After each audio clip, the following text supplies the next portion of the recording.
Vous suivez la télévision Isengenilo et vous avez raison. Bienvenue, chers téléspectateurs, à ce journal dont voici les principaux titres.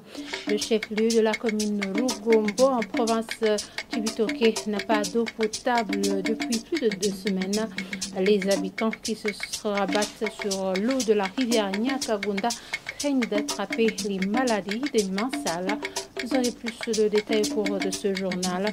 Et après le match qui a opposé le Burundi contre le Sénégal pour les éliminatoires de 2025, le professeur à l'Institut d'éducation et des sports à l'Université du Burundi estime que la Confédération africaine de football CAF doit bien analyser les plaintes de la Fédération burundaise de football FFB contre le principal arbitre égyptien. Un avis également partagé avec certains amoureux du ballon rond de Bujumbura qui se sont entretenus avec la rédaction de la radio-télévision Isengenilo. Voilà pour le sommaire. Les détails, c'est tout de suite.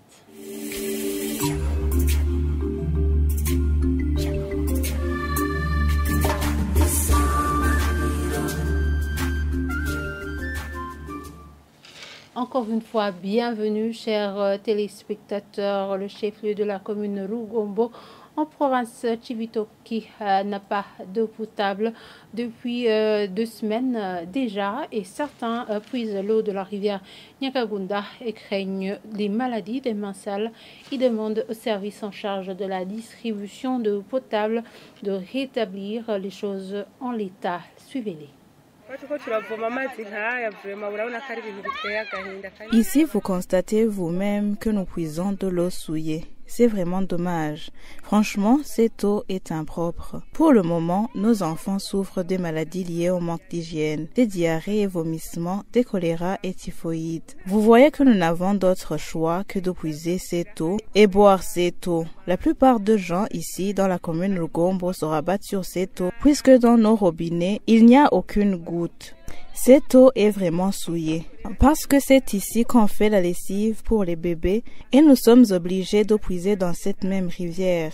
Nous ne sommes même pas capables de la faire bouillir puisque les charbons sont chers. Nous l'utilisons ainsi.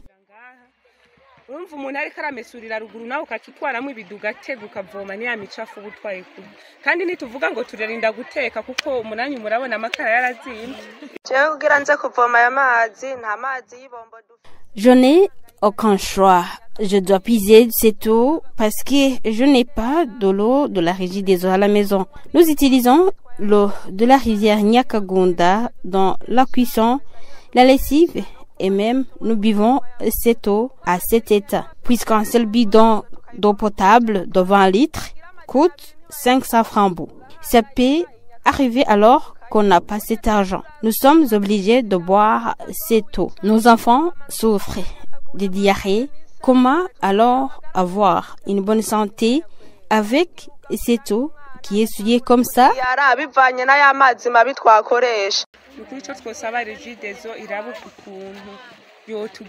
Nous demandons à la régie des eaux de faire tout son mieux pour alimenter cette localité en eau potable pour améliorer notre santé.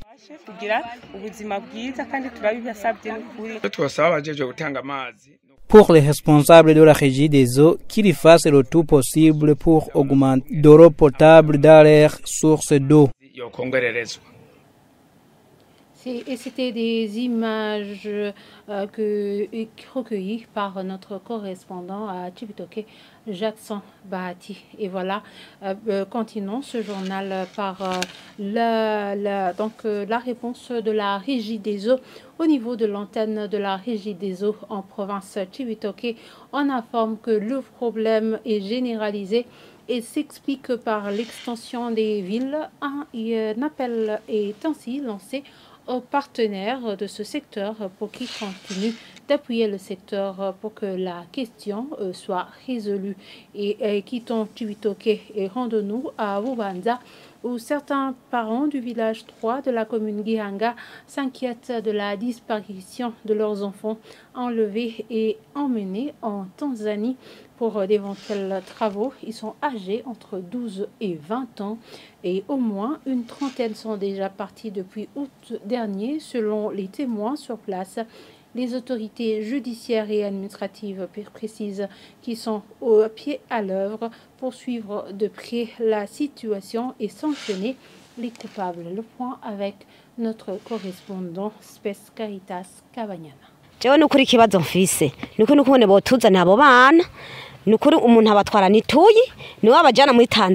C'est l'un des parents qui se lamentent. Les parents contactés au village 3 de la commune Gihanga s'inquiètent et se demandent comment ils pourront revoir leurs enfants. Ils disent que les enfants déjà collectés clandestinement et conduits en Tanzanie se comptent à une trentaine à partir du mois d'août dernier, des filles et des garçons âgés de 12 à 20 ans. Ils précisent également que 5 enfants qui ont pu échapper ont déjà regagné leur famille. La même source dit que ces enfants sont collectés par un certain Tuyi du même village et qui les amène en Tanzanie, passant par Makamba, selon les témoignages de ceux qui sont revenus. La même source précise qu'ils travaillent dans de grandes plantations de tabac et qu'ils ne reçoivent pas de salaire. Le chef du village 3 nous a précisé que lorsqu'il a été au courant de cette situation, il a convoqué les parents pour les écouter. Ils ne se sont pas présentés et entre-temps, le présumé auteur avait disparu et il reste sans nouvelles jusqu'à présent. Au parquet de Bubanza, on explique qu'un cas pareil est un crime, la traite des êtres humains et qui est sanctionné par la loi. Rukundo Alexis, premier substitut du procureur de Bubanza, dit qu'ils sont à la recherche des présumés auteurs partout où ils sont. Le gouverneur de la province de Bubanza appelle les parents à l'encadrement de leurs enfants et il met en garde toutes les personnes impliquées dans cette situation. Cléophas Nizigimana, le défenseur des droits de l'enfant au niveau de la FENADEB dans cette province, demande également que les présumés auteurs soient recherchés et sanctionnés conformément à la loi. Parlons de sport maintenant. Une compétition de volleyball World Beach Pro se déroule à Bujumbura depuis ce mardi, mais la pandémie de variole du singe ainsi que la grève des travailleurs à l'aéroport de Nairobi ce mercredi ont causé l'absence de certains pays à la compétition internationale. Serge Nakavura, président de la Fédération burundaise de volleyball, fait savoir que cette compétition va permettre l'entrée des devises au Burundi. Le point avec Jean-Marie Vianney Ngendakoman. Lors du lancement officiel de cette compétition, Serge Nakavura, président de la Fédération burundaise de volleyball, a indiqué que 30 pays y étaient attendus, mais que 11 pays seulement ont confirmé leur participation. Il précise que la pandémie de variole du singe et une grève déclenchée à l'aéroport de Nairobi au Kenya ont empêché certaines délégations d'atterrir sur Bujumbura. Malgré cela, le président de la Fédération burundaise de volleyball indique que c'est un grand honneur pour le Burundi d'abriter telle compétition de rang international. Le Burundi, à travers la Fédération burundaise de volleyball, abrite pour la deuxième fois consécutive ici à Bujumbura la compétition de rang mondial dénommée World Beach Volleyball Pro Tour 2024.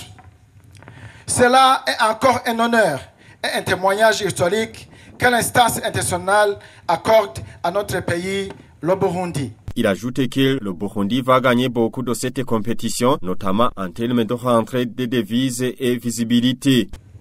Le beach volleyball représente le sport communément touristique. Et du côté du Burundi, nous allons gagner en visibilité de notre pays. Les compétitions auxquelles vous allez assister sont en ligne et des milliers de téléspectateurs découvriront les beautés du Burundi à travers les images qui les seront transmises en direct. Je saisis cette opportunité pour exprimer toute ma gratitude au gouvernement de la République du Burundi à travers son Excellence, Monsieur le Président de la République du Burundi, pour son engagement, son soutien sans faille ainsi que pour son attachement indéfectible à l'idéal de développer toutes les disciplines sportives dans notre pays, notamment le volleyball. Le président de la République, Evariste Ndayishimiye, qui a ouvert officiellement cette compétition, a remercié toutes les délégations présentes. Il a demandé en outre aux joueurs en provenance des pays étrangers de visiter les différents sites touristiques. Cette compétition de volleyball, le World Beach Pro Tour, va prendre fin samedi le 14 septembre 2024. Parlons de foot maintenant. Certains amoureux du ballon rond de la capitale de Bujumbura déplorent le comportement de l'arbitre qui a officié le match qui a opposé le Burundi contre le Sénégal pour les éliminatoires de la CAN. Selon eux, le pénalty qu'il a octroyé au Sénégal n'aurait pas dû avoir eu lieu. Au moment où la Fédération de football du Burundi a porté plainte auprès de la CAF, ceux qui se sont entretenus avec la radio-télévision Isanganiro indiquent qu'ils espèrent que la CAF va être impartiale à propos de la décision qu'elle va prendre. Suivez-les. L'équipe nationale s'est bien comportée. Tu peux féliciter les coachs parce que c'est lui qui fait tout. Je félicite aussi les joueurs parce que c'est eux qui ont joué. Mais c'est regrettable de voir des arbitres internationaux qui fassent des erreurs comme ça. Bon, mais ils peuvent se tromper, ce sont des humains malgré tout. C'est pas une faute intentionnelle et elle n'est même pas en fait une faute. S'il faudrait même dire que c'est la faute ou bien pénalty, il n'y a pas pénalty en fait, parce que c'est hors du cadre. Je ne sais pas si le match peut être déclaré forfait, mais ce qui est sûr, la fédération a bien fait, parce que même les arbitres qui ont arbitré ce match, ce n'est pas eux qui étaient censés arbitrer ce match. Ils ont changé de choses sans même le prévenir à la fédération. La CAF doit prendre une décision vraiment, une décision qui peut favoriser aussi les autres, parce que je ne trouve pas ça normal. C'est comme si il y a des équipes qui sont favoris, qui doivent aller loin que les autres, alors que la CAF est là pour tout.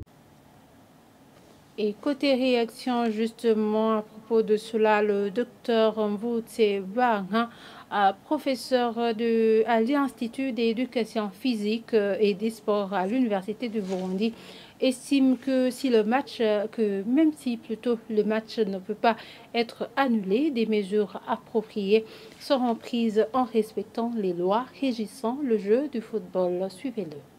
L'arbitre a sifflé une faute litigieuse qui n'a rien à voir avec une faute, mais que cette faute litigieuse a engendré effectivement un pénalty et mena effectivement à l'échec l'équipe burundaise. Dans la foulée, la Fédération de football du Burundi a adressé une lettre de plainte contre la décision de l'arbitre pour siffler une faute litigieuse qui a conduit effectivement que le Burundi perd 3 points dans ce match, mais aussi de savoir pourquoi on a changé l'arbitre du jour sans toutefois aviser les parties en jeu. Donc cela montre que le Burundi n'a pas été informé sur le changement de l'arbitre central, alors que d'habitude CAF informe les équipes tout changement d'arbitre.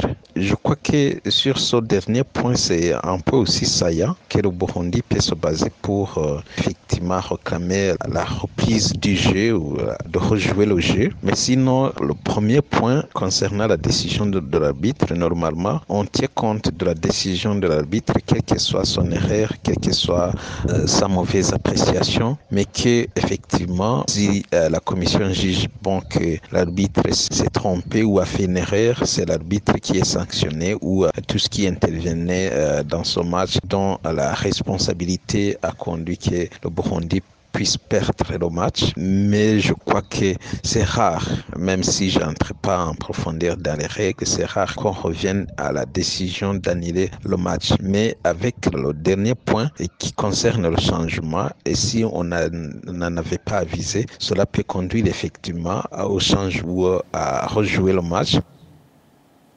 Et voilà, c'est ici que nous clôturons ce journal. Merci de nous avoir suivis et très bonne suite au programme sur la télévision Isanganiro.